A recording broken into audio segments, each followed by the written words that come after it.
sacred groves and put entire forests to flame. They drove the children back into the deepest woods and the darkest caves. But the children fought back with magic that the first men could not understand. They called upon the earth itself to be their weapon, and in their desperation, they shattered the land bridge that connected Westeros to Essos. The sea rushed in to fill the wound, and the arm of dawn was broken forever. Yet even this was not enough. The first men were too many, too determined, and their bronze blades bit deep into the bark of the sacred trees. The children began to whisper of a darker magic, of powers that should not be awakened. In the deepest places of the world, where the roots of the heart trees touched the bones of the earth, they began to work a spell that would change everything. They took the body of a first man captured in battle and bound him with dragon glass and ancient words. They drove the obsidian blade deep into his heart, and as his blood ran cold, something new was born, something that was neither living nor dead, neither man nor child of the forest. They had created the first of the others, the first of the White Walkers, and with that creation, they had doomed the world to an eternal cycle of ice and fire. But this is just the beginning of our tale.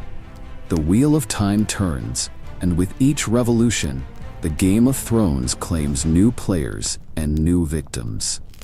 Kings will rise and fall, dragons will soar and die, and the realm will be painted red with the blood of the ambitious. The story of Westeros is written in fire and written in ice, and tonight we will read every terrible, beautiful word. In the beginning, there was only darkness and the void, and from that emptiness came the first light. Not the light of sun or moon, but something older, something that pulsed with the rhythm of creation itself. The world was young then, unmarked by the footsteps of men or the scars of war.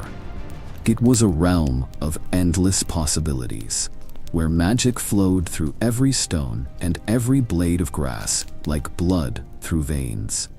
This was the Dawn Age, and it belonged to the children of the forest. They were not children as we understand them, nor were they entirely of the forest, though both words held truth. They stood no taller than a man's chest, with skin like bark and eyes that held the deep wisdom of ancient trees.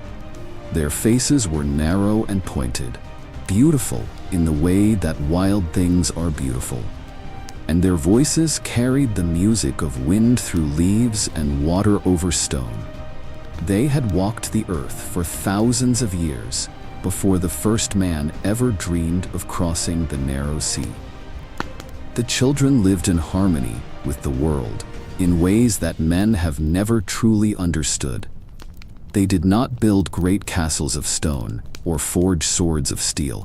Instead, they shaped the very landscape to their will, coaxing caves from cliffsides and growing bridges from the living wood of trees. Their homes were woven into the branches of the weirwoods, those pale giants with faces carved into their trunks and leaves like drops of blood.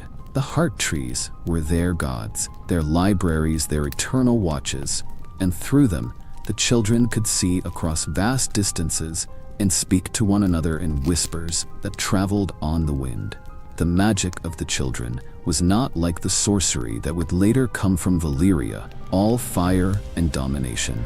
Theirs was the magic of growth and change, of seasons turning and rivers finding their course.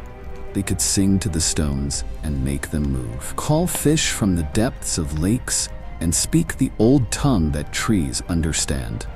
When they died, their spirits joined the Weirwood network, becoming part of the eternal song that flowed through the roots beneath the earth. For countless generations, the children knew only peace. They danced in moonlit groves where the trees grew in perfect circles, their laughter echoing off the bark of giants that had watched the world since its birth. They carved their histories, not in